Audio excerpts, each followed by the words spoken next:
Well, hi everybody. This is Roger in Kansas City. And before we get started, if you want to help this channel, make a donation to a homeless shelter, a food pantry, or an animal shelter, and see how good you feel once you do it. Now, last week, I went up to Liberty, Missouri for an antibody test for the you-know-what that I guess has been going around. And a lot of people ask me why I did this.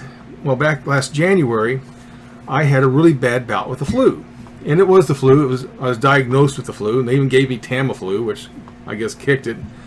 But I was also told in a recent examination that, and I brought this up, they said, yeah, it's possible to have had the you-know-what along with the flu. And I also had a really bad cough that just stuck with me for days. And that was one of the symptoms you hear about all the time. So it was really just more for my peace of mind. That's why I did it. A person who left a comment said, well, how come you would do something like that? They've got your blood and DNA and all this. Well, believe me, everybody has my blood and DNA on record. I work for a public facility. I go to the VA. I have gone to many different physicians in the past, and they all have my blood on record.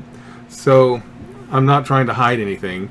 And if I'm going to worry about that, well, anyway. So last week I go up to Liberty, and I had this test taken. But before I went up, I called, and they said, well, you got to fill out this online form. So I went online, filled out this form. Then I drove 45 minutes up there. I get there. Then I find out the test is $99. So I cough up 99 bucks. And thinking, well, this is going to be great. I'm going to find out. And if you have antibodies, I know, and I knew before going in that it doesn't mean you may not necessarily catch this again. But, I still wanted to know. So I waited around the waiting room, and this attendant calls me in, and they're going to take my blood. And I'm all like, okay, I'm finally here. And they hand me this parchment you're looking at right now.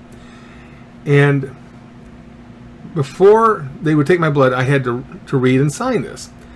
So I read this, and we'll go over this in just a minute. And I read it, and I signed it, and I handed it back.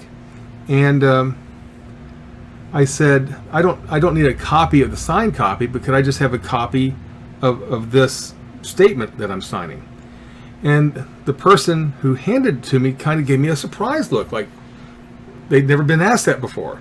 And they had a big old stack, And so the individual, hesitantly handed me this copy you're looking at right now. And I folded it up, put it in my pocket, and let them take the blood. Okay, so if you read this, let's just go through this. It states there are two testing options for you-know-what. The PCR test may determine if you're currently infected, and the antibody test, also called a serology test, well, that determines if you have had it in the past, recently in the past.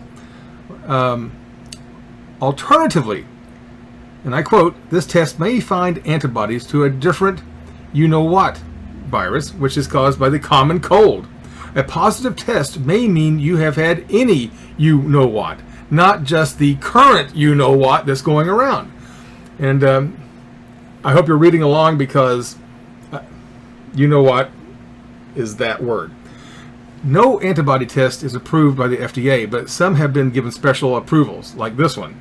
And I am receiving a special emergency use authorization approval from the FDA. There is uncertainty about the number of false positive and false negative test results from this test. The results I receive may be falsely positive or falsely negative. All right, now I received negative results, which I guess that's good, but they could be falsely negative. And all right.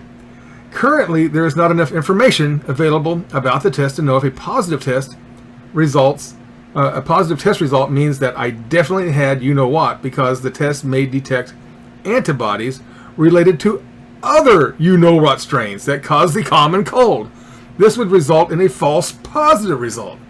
A positive test result does not mean that I am immune to you-know-what. Yeah, okay. I understand that that means I could become ill with you-know-what now or in the future. I still need to protect myself and others by washing my hands, not touching my face, staying 6 feet or more away from others, and staying home if ill. Now, one thing they left out that I think you can do, you can't touch your face, but I think you can touch other people's face. Don't quote me on that. That may not be true. You need to find out for sure before you would do something like that. I'm not advocating anyone do that. I have chosen to have the antibody test, understanding these limitations, as well as those on the antibody fact sheet. And that I have the fact sheet, but it's really nothing different from anything on here. And okay, so I signed this. They took my blood, and I went on my jolly merry way. Okay, I have one question. Before I say the question, everything I said is true. I experienced this. This is the document they gave me. I can prove to anybody I went there. They have to give me my results if I request it. I have nothing against the clinic. They just did their thing. But I do think it was a little sketchy the way they handled it.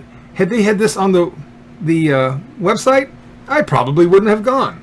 Had they handed this to me in the lobby, I would have said, well, thanks, but I'll save my $99. But no, they take your money first. Then they get you in the room and they hand you this. All right. That all being said, it may have been worth the $99 to find out these facts. Here's the one and only question that I have out of all of this. If they cannot determine if I had in the past once had the you-know-what disease, how on earth can they determine if you have it with a current test? Now, and don't get me wrong, if there may be a way you can determine if someone currently has it, and they just don't have the technology to do a blood test to see if you did have it. But it seems to me the test that determines if you have it, there would be an equally effective test to determine if you have antibodies for it. Now, let me tell you this. If anybody can straighten me out on this and tell me why one test can determine if you have it and the other one is non-determinant, I'll be happy to make a follow-up video and eat all my words. And actually, I'm asking a question. I'm not making any accusations. But again, my question is, if they can figure out if you have it, how can they not figure out if you once had it? I think I've made my case here. All right. So I'm going to leave it at that. You can peruse over this and read it all you want. And that's the video for now. I'm happy to be here on the video with you today. It was very nice talking to everybody last Sunday out in the woods. That was a great little trip we had. All right, that's it. Thank you for watching. I hope everyone's having a nice day. Don't let the world get you down. Be positive.